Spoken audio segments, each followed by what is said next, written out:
Studio 31.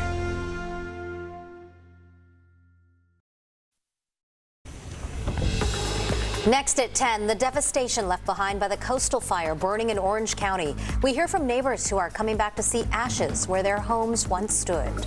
And local law enforcement teaming up to guide San Diegans facing a mental health crisis to the help they really need. Plus, with the highest ever inflation in the nation, California is raising its minimum wage. We break down Governor Newsom's budget proposal for 2022-2023. The 10 o'clock news starts right now. Live from the award-winning stations of KFMB, you're watching the CW San Diego. The 10 o'clock news starts right now.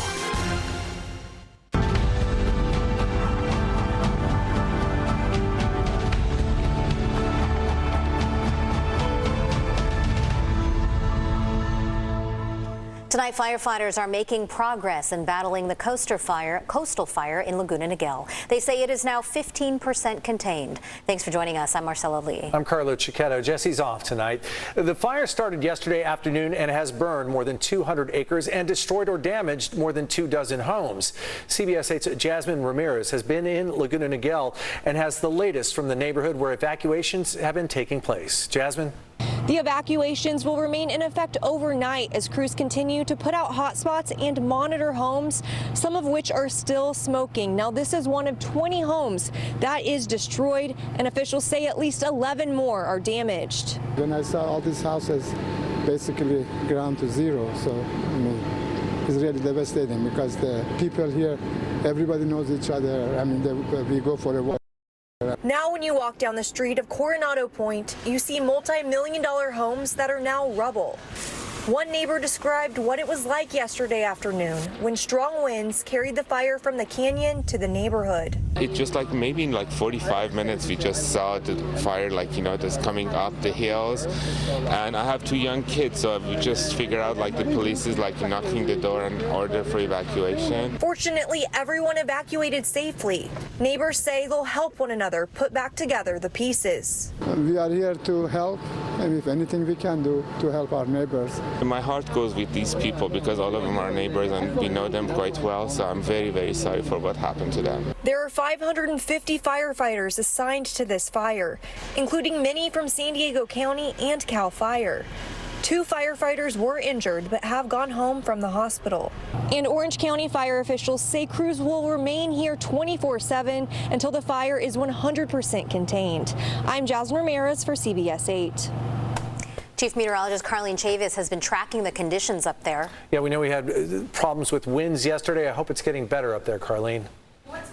Down since yesterday, so that's definitely a good thing. That's a plus side. This was a wind-driven event yesterday when we were talking about gusts that were in the canyons up to the 40s and 50s when it came to those wind gusts, and that's around the time that this fire started to break out, getting those 911 calls around 2:44. So taking a look at current wind speeds, we've still had a breeze in the area today, currently at 16 miles per hour with the wind gusts, also talking about sustained wind speeds that are a little bit lighter, so at 9 miles per hour.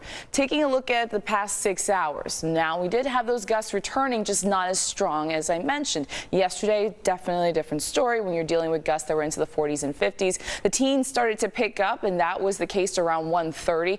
And also talking about intense winds, just kind of picking up a little bit more speed. So 20s and even 30s when it came to surrounding areas where this fire is still burning.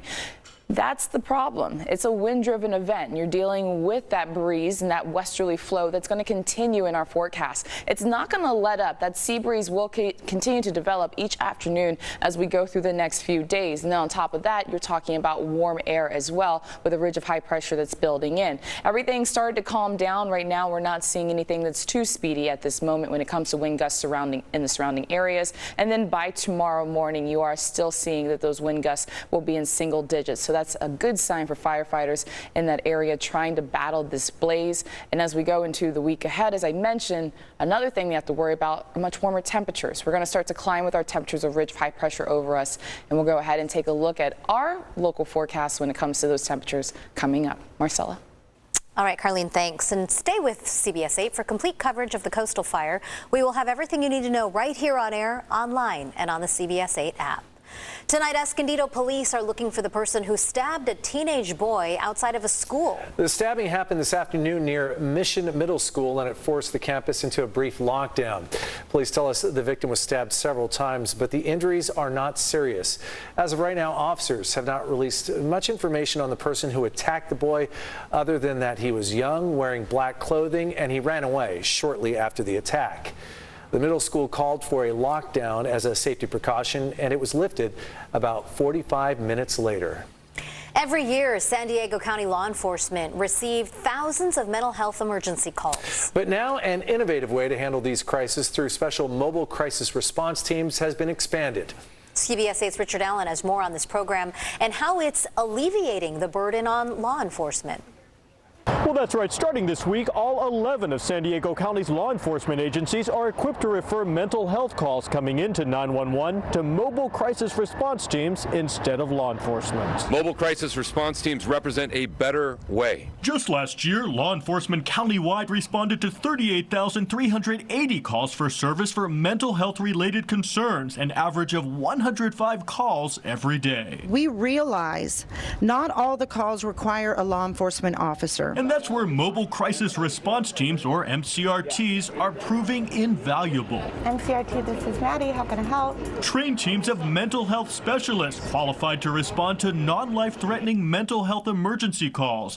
The county launched a $10 million pilot program early last year, which has now expanded to 16 teams throughout the region, offering 24/7 service. More than $70 million and 115 new positions have been recommended in the upcoming county budget. Tell me about that. Who wants you dead? CBS 8 rode along with one of the county's mobile crisis response teams earlier this year. So the oldest member we've served to date has been 91. The youngest we've served has been 7. Providing behavioral health care to San Diegans in crisis. What's happening? What's going on? What kind of led to this place? What do you need to help get out of this place? Very often without having to transport them to already swamped emergency rooms. Half of all calls are treated on site. We provide a immediate crisis response to someone who is off their baseline, experiencing a mental health or substance use crisis. And also without having to deploy limited law enforcement resources. Freeing them up to keep us safe and provide these individuals with the right care. And if you or someone you know is experiencing a mental health crisis that's not life-threatening, you're urged to call 888-724-7240, and a mobile crisis response team will be dispatched. For more information, just go to cbs8.com and click on the help button. Well, thank you, Richard. Tonight, millions of parents are scrambling to find baby formula as the ongoing shortage is just getting worse. Some parents around the U.S. are making their own, but officials are warning against that. Date Assembly says the nationwide out-of-stock rate is 43%. That's because of supply chain problems and recalls. Experts say desperate parents should not water down formula or make their own because it can make babies sick and it will lack necessary vitamins and nutrients. Tonight, families have a few options outside of formula to feed their infants. Yeah, one is getting donor breast milk from a milk bank operated by UC San Diego. Pediatricians we talked to say it's an incredibly safe alternative. The donors are scrutinized on their health habits like smoking or drinking alcohol, as well as any medications they take. They also undergo blood tests. And if your baby has been strictly on formula, switching to breast milk is a non-issue for most babies. Most infants tolerate human milk better than they do infant formula, so a little less spitting up, a little less gas. While it is safe and available, milk banks are also expensive. It costs about $5 an ounce for their breast milk. Ouch, and I've heard some experts say if your child is close to one, you can give them whole milk. Just in the meantime, hopefully the store shelves get stocked soon. Yeah, a lot of people scrambling. Inflation hit a 40-year high in April, and it's been steadily coming down, but it is still hurting millions of Americans. Governor Newsom is set to tackle inflation and the high cost of living by giving Californians some money. He'll update his state budget proposal tomorrow. CBS 8's Regina Ahn breaks it down for us.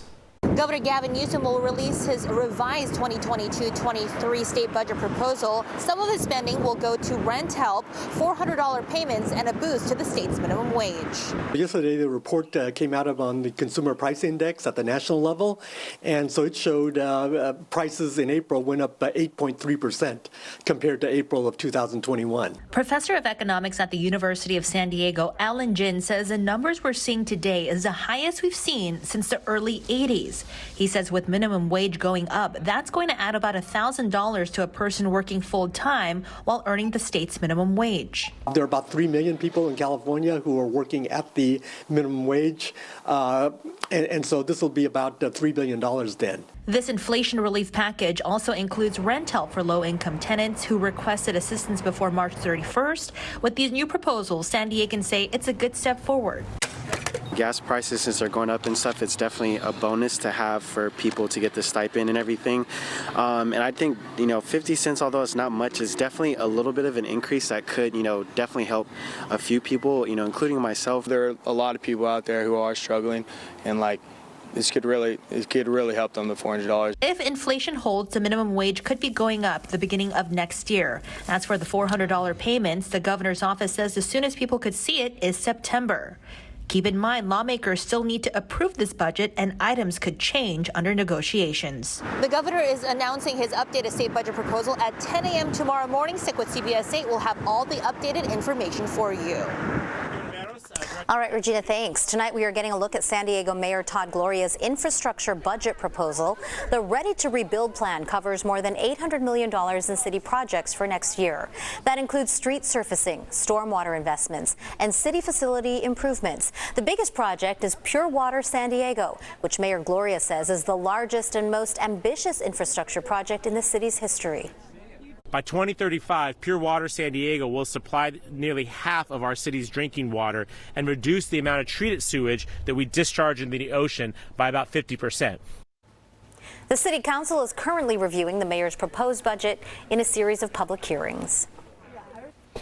Tonight, U.S. farmers under increasing pressure from rising prices are getting help from the federal government. The Biden administration announced this week they are doubling funding for fertilizer production and expanding access to insurance and technologies that reduce the need for fertilizer. This comes as a severe drought from Kansas to California puts 71 million crop acres at risk. That's 22% of the nation's crops. Those drought impacts are going to result in less food being on the market, which is going to further put pressure on food prices on top of some of the inflationary pressures we've already been seeing. Right now, U.S. food prices are up 9.4% from a year ago and expected to rise at least 5 to 6% more this year. Still ahead, the devastating toll COVID-19 has had on the U.S., what the president is planning to do to prevent future surges. And a bill that would allow some minors to get a COVID vaccine without their parents' consent makes some headway. And steady as she goes, a baby giraffe at San Diego Safari Park can walk a little easier tonight. New episode Friday at 8 on the CW San Diego. Weekends at 10 p.m. on the CW San Diego. Help stock the San Diego Food Bank shelves for the summer months. Join PNC Bank in support of the Nourishing Neighbors Summer Food Drive at Albertsons and Vons. Donate at checkout or in the food bank's Red Food Drive barrels. Thank you for helping the food bank feed families in need. CBS 8 News closed captioning is sponsored by Bathfitter, reinventing the remodel. Call 858-215-5350 today.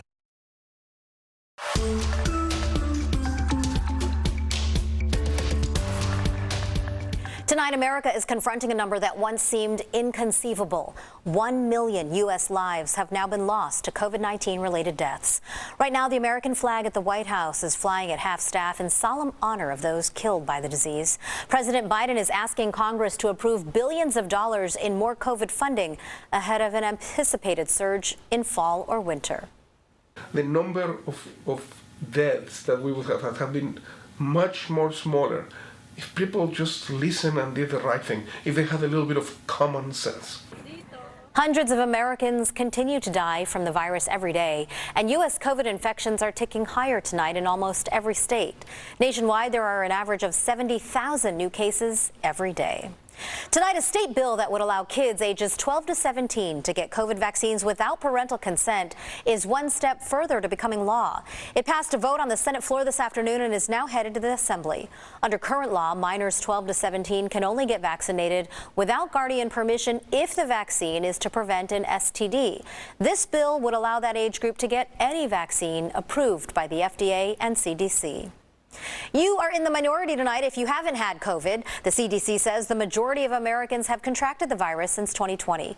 Scientists around the world are studying people who have never had COVID. They want to discover what is giving them immunity and if it could be a rare genetic variant.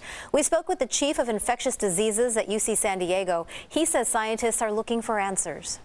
I am sure that there are people out there who are built who will not get coronavirus, and why that is, I don't know, but that's the reason that we do science. And if it is something that we could make a drug that mimics that, that would be great. Or if we made a vaccine that could mimic it, then we would all benefit. UCSD is conducting studies where doctors follow a group of people over time to see who gets sick and who doesn't based on COVID exposure and vaccination status.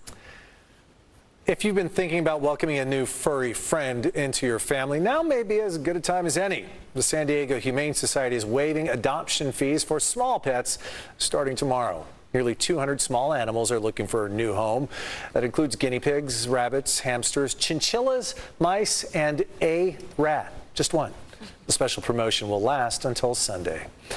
A young giraffe, in the meantime, at San Diego Zoo's Safari Park is standing straight a little easier tonight. The zoo's health and wildlife care teams gave 3-month-old Satuni a pair of specialized orthotic braces to help her walk.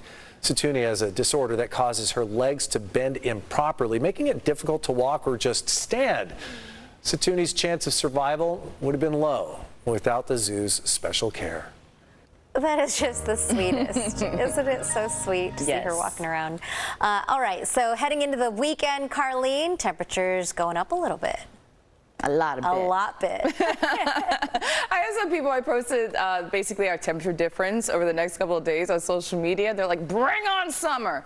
Sure, if that's what you're into, because we're definitely not going to feel seasonal. That's going to be the case over the next few days. So temperatures still climbing, and we're just getting started when it comes to this heat wave, going right back into the 90s across the inland regions, and that will be by Saturday. Taking a look at our current temperatures, we're not there yet. We got 60s right now. That's the case right along the coast. You're also having those 60s pop up inland. 60 degrees right now for Poway, 66 degrees current temperature for El Cajon. You also have 50s out there, 54 degrees for Ramona, 52 degrees for Campo, 50s across the mountains, and 69 degrees currently for Borrego Springs. Now we also have a breeze just mainly in the mountains, so it's at 15 miles per hour for Palomar Mountain. Other than that, you're seeing single digits. Only 7 miles per hour at the airport. Campo is at 5 miles per hour. Gusts are in single digits. That's a really good thing. So we've had those strong westerly winds. That's what really been picking up over the past few days. That's why we had the below seasonal temperatures. But for today, swapped everything out. Area of high pressure is moving out, and that's in the upper levels. You're talking about high pressure that's building in at the lower levels. Area of low pressure moved out. High pressure building in at the surface as well as in the upper levels, leading to a high pressure takeover. That's what I'm going to go ahead and call it. Now, we do have a series of low pressure systems that are sweeping through, but they're not going to impact our forecast significantly. It's going to stay towards the north. Still dealing with an onshore breeze by the afternoon hours, but for the most part, this area of low pressure, this cold front, that's going to stay away from us, impacting across the Pacific Northwest with scattered showers and snow. For us, it's just high pressure. It's going to really dominate in our forecast. Today, that was the case, bringing our temperatures about 10 to 15 degrees warmer than yesterday. So we had those widespread 60s for highs yesterday. We didn't have that today. We had 70s right along the coast, 80s inland, and we're just going to continue to climb from there. The peak of the heat does look to be on Saturday. By tomorrow, 70s going strong along the coast. Also 80s, not just for the inland regions, but talking about the mountains. So breaking it down when it comes to our 4 microclimates, warmer than usual temperatures with the most significant difference inland. So you're talking inland valleys as well as the mountains, and also the desert getting right back into those 90s. Daytime highs today were around the 80s. So that's going to be the transition as we go into the next few days, talking about those warmer temperatures. Something that's not really going to change much into the weekend is the surf being up to 4 feet and moderate risk of rip currents at our local beaches. That will be the case Friday, also the case on Saturday. Your 8-day microclimate forecast has the upper 70s to low 80s returning to the coast, so a good beach day on Saturday. 90s returning inland, and then we start to break down that heat with the trough of low pressure is going to move over us, and that will take us into the second half of the weekend. Also talking about triple-digit heat returning to the desert. It's going to be slow to cool off into next week. Back to you two. Thanks, Caroline. Coming up, San Diego State University is preparing for commencement this weekend. So after the break, we're going to take a trip to the graduations of yesteryear in a News 8 throwback. CBS 8 Weather is sponsored by the Bill Howe family of companies. Watch the CBS 8 News Right Now updates and follow us on social media. Sponsored by Anderson Plumbing, Heating and Air. Anderson will clear your drain for only $63 or it's free. Stay connected with CBS 8 News. It's graduation season. San Diego State University students will wear their caps and gowns and walk down the graduation stage. SDSU will begin hosting its commencement ceremonies tomorrow. The College of Sciences is up first, followed by the College of Arts and Letters. Ceremonies will continue Saturday and Sunday at Viejas Arena.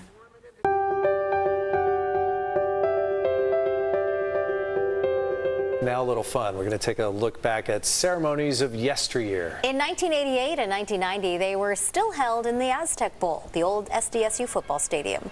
Lorraine Kimmel and Doug McAllister talked to students who had jobs lined up and those who did not. Welcome to graduation, San Diego State style.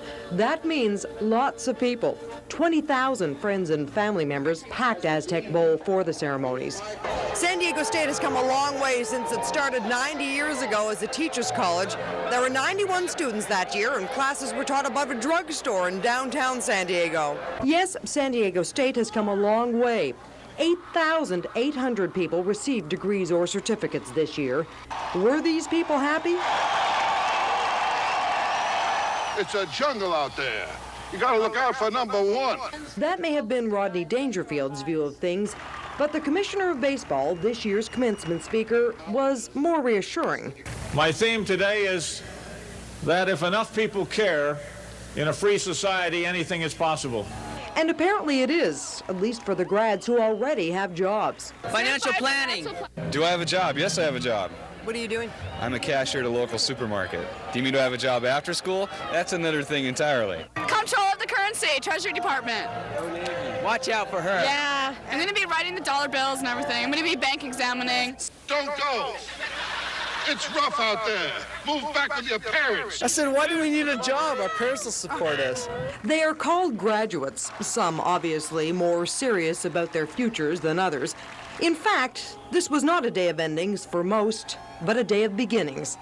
Congratulations to the class of '88. You could say, without a doubt, that these folks were ready for this day. After all, the future business people and teachers and professionals have been at this thing called college for years.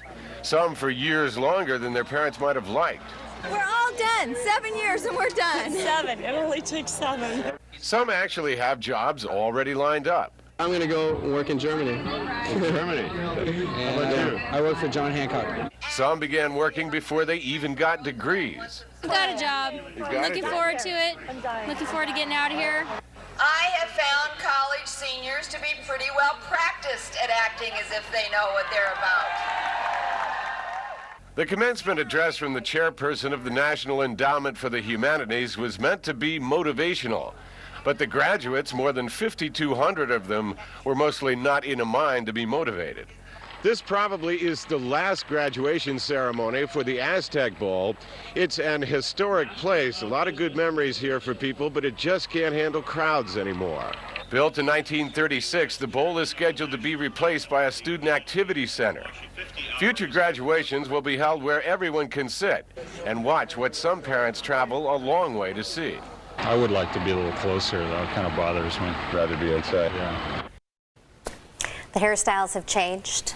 11,000 expected to be walking across that stage this year.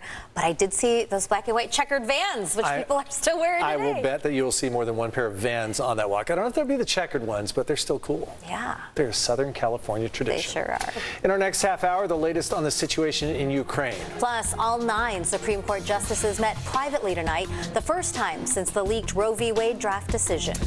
And since that draft decision was leaked, there have been viral claims that some states are already banning Plan B. Our Verify team gives us the facts. The 10 o'clock news continues on the CW San Diego. The Court Block, weekday afternoon starting at 2:30 on the CW San Diego.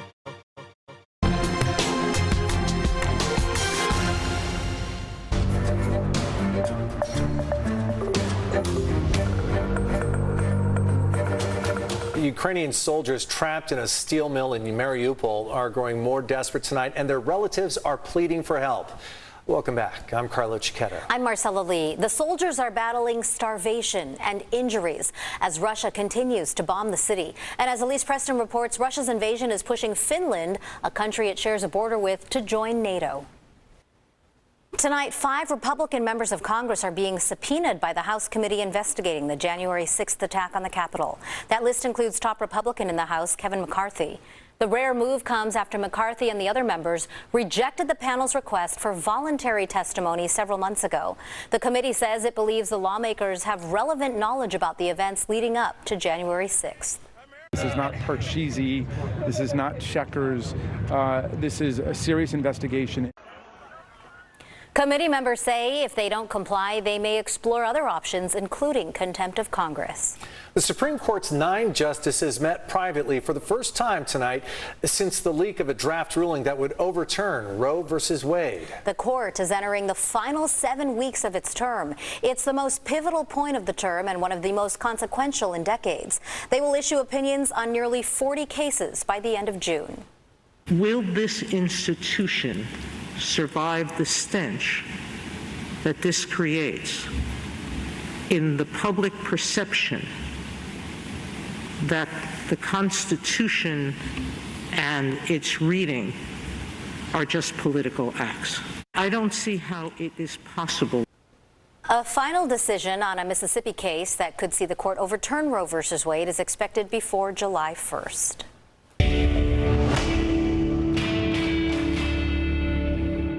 Reproductive health has taken center stage since that stunning Supreme Court leak. According to a viral claim online, emergency contraception like Plan B is already being banned in some states. Casey Ducker with our Verify team investigated whether that's true. Last week, a draft version of a Supreme Court opinion leaked to Politico, revealing a majority of justices are prepared to overturn Roe v. Wade and allow states to write their own abortion laws. Since then, there have been a flurry of claims online about measures that might be taken in some states if that happens. One claim said a law in Tennessee has already passed that would go further than abortion and ban emergency contraception. The Post said, quote, Tennessee just banned Plan B and made it a crime punishable by a $50,000 fine to order it. So is that true? Did Tennessee ban Plan B and make ordering it a crime? Our sources, the Tennessee Code, Tennessee House Bill 2416, and the National Library of Medicine. The first thing to know is that Plan B is an emergency contraceptive, not an abortion pill. That means it prevents a pregnancy from happening in the first place. It doesn't end an existing one. Now, the author of the viral tweet has actually since deleted it, and she told CNN she mistakenly misinterpreted the law. What Tennessee actually just passed is a new law dealing with abortion pills, a totally different drug. And it doesn't even actually ban those pills either. It only requires that they be prescribed by a doctor in person and prohibits the pills from being provided by mail. And here's the other thing. That requirement actually already existed in Tennessee. The main thing this new law changes, it stiffens the penalty for providers who violate the law from a Class B misdemeanor to a Class E felony. That means anyone like a doctor who gives someone abortion pills through the mail or without seeing them in person could face up to a $50,000 fine in Tennessee. But the law explicitly states, quote, a criminal penalty shall not be assessed against a patient upon upon whom a chemical abortion is attempted or performed. So we can verify, no, Tennessee did not ban Plan B and make ordering it a crime. With your Verify, I'm Casey Decker. Thanks, Casey. Tonight, Mercedes is issuing a recall that will impact nearly 300,000 SUV owners. The company's warning owners to stop driving until they fix a potential problem that could cause the power brake system to fail. The recall applies to Mercedes ML, GL, and R-Class SUVs from 2006 through 2012 model years. Still ahead, what's new is old again in the Zevely Zone. Plus, the moon will look a little red this weekend. We're going to give you a preview of Sunday's blood moon. Those overnight lows will be widespread in the 50s as we go into the morning hours. Then by tomorrow, we're talking toasty and warmer than it was today. The details ahead. CBS 8 News is sponsored by More Furniture for Less. When a dad in La Mesa was out of work during the pandemic, he turned to the music of Tom Petty, Elton John, and the love for his children. It's tonight's Zevely Zone. Jeff rocks out with the kid tributes. When a La Mesa dad lost his job in the middle of the pandemic, Plan B was a little bit of rock and roll. And when I say little,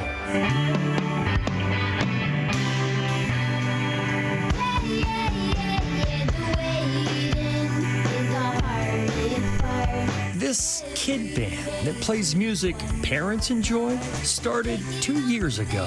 What's up, America? We're the Ehrlichmans. I'm Daddy. I'm Aaron Ehrlichman. I'm Milo Ehrlichman. And I'm Owen Ehrlichman. And Mommy's at work making all the money. Professional musician Aaron Ehrlichman's band, Pop Vinyl, couldn't get a gig due to the pandemic. I'm thinking this is going to last forever. Forever paved the way to the kid tributes. That's Milo, age 9, performing as Tiny Petty. what kind of band boss is your dad? He's not that bossy. I would like to thank my wife for allowing us to turn our living room into a studio. I was not quite sure how I felt about it. Allison surrendered her living room last Christmas, and the studio has become the gift that keeps on giving. And if you like Elton John, they got that too.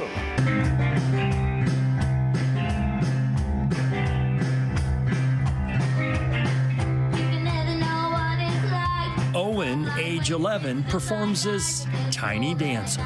This is kind of like dad music, right? Sort of, sometimes. I mean, I've grown to enjoy it. The brothers also dress up as Hall & Oates, but not their friend Brixton. I'm a drummer, so... Brixton's mom responded to a "We Need a Drummer" Facebook post. I was surprised. The kid tributes can play 30 of your favorites. You're thinking the girls must be chasing after them, right? No, not that I know of. Although the band doesn't intend to break up, Dad is trying to fire himself. Because it'd be, so much cooler with just kids in it. So we're actively trying to recruit, someone to kick me out so I can fire myself. A boy or girl is welcome to join the band, as long as they don't mind an adult fan base. I'm a groupie! Kid tributes! In the Zevely Zone, Jeff Zevely, CBS 8. The Kid Tribute's next concert will be at the North Park Music Festival on May 22nd. For more information on the band, maybe you want to audition, visit the Zevely Zone page at cbs8.com. Scientists have captured probably the biggest deal in the galaxy. That thing, it's a supermassive black hole, and I'm not talking about the Muse hit. It's at the center of the Milky Way. Take a look. It's called a Sagittarius A star, and it's 4 million times bigger than our sun. The dark area in the middle of the black hole doesn't give off light. The light circling it is glowing gas. Scientists believe there's a black hole at the center of nearly every galaxy, but this is the first photo of the one in ours. You know what? what? Let's just keep up with the space theme. So this weekend, you might want to take a look at the sky. Much of the U.S. will see the super flower blood moon total eclipse. Now, that happens when the sun, the moon, and the earth will align on Saturday night, and the earth will cast a shadow on the moon, giving it a reddish hue. That's where the blood moon comes from. It's also called a supermoon because it looks bigger and brighter than usual because of its being at the closest point to Earth in its orbit, and flower because, well, that's a nickname for the full moon. Springtime theme. Ooh. It's like the super blood wolf moon's kinder sibling. You just wanted to bring it back. Oh, I love the super blood wolf moon. You know that. I know. All about it all the time. Hopefully we'll have the skies out there that allow us to take it all in. Oh, it's going to look pretty good, Carlo. We're going to have a few passing clouds out there, but it's not going to interrupt the vision of it. You're going to see it. So talking about why they call it the full flower moon, that's because Farmer's Almanac, well, it's the time of the year that marks when we start to see all those spring flowers popping up. Sorry, I just went like that with my dress. Just realized, yeah, it has pockets. That's great. All right. Also nicknamed the milk moon as well as the corn planting moon, and that moonrise will be taking place at 7:30 this weekend. So on Sunday, and not too many clouds to block it out either. You're looking at 80s. That's what we had for highs today. So before we get to that point, let's just talk about the temperatures, because temperatures are actually going to take a little bit of a hit on Sunday as well. Before we get to that point, it's the peak. That's what we're expecting. That's going to be on Saturday. We had 80s today for daytime highs across inland regions. Also talking about those 70s right along the coast. You had 70s and 60s across the mountains. Temperatures today about 10 to 15 degrees warmer than they were yesterday. And then we're going to go about 10 to 20 degrees above seasonal. So just get ready for another roller coaster. That's basically what it's going to amount to when it comes to these temperatures. 64 degrees current temperature for downtown. You're also talking about some light winds out of the north at 7 miles per hour. It's still a little dry out there with relative humidity values mainly below 50%, but not by much. 48% for the airport. Across the nation we go. We have an area of low pressure that is producing some showers, even some storms. They're starting to lift towards Canada, but it also brought tornado potential, and that was across North and South Dakota.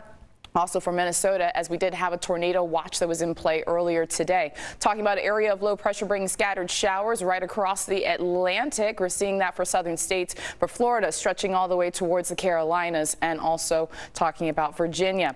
Area of low pressure producing some shower activity. We're seeing that across Pacific Northwest. For us, it's all about high pressure. It's going to win out in our forecast. That ridge of high pressure will amplify by Saturday. That's why we're expecting the peak of the heat on that day. As you can see, it's going to be right over us. And then we're going to have an area of low pressure that's going to nudge that high pressure system towards the east. As a result, a deep trough helping to bring down those temperatures. That's going to be for the second half of the weekend. That's because we are going to have a stronger onshore push, gusts up to the 20s and 30s expected.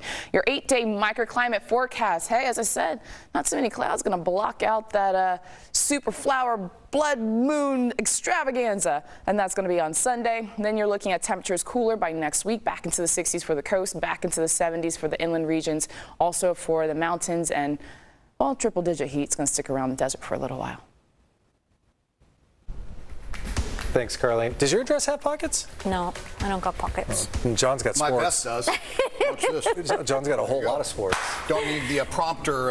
Yeah, go ahead and ad-lib it. Yeah, we got the Padres. They've moved closer to first place tonight, thanks to a guy who hit a home run who has a torn ligament in his elbow. Something there. Cool. The NFL schedule came out. Well, the Chargers got quite unique in part of their release of the schedule.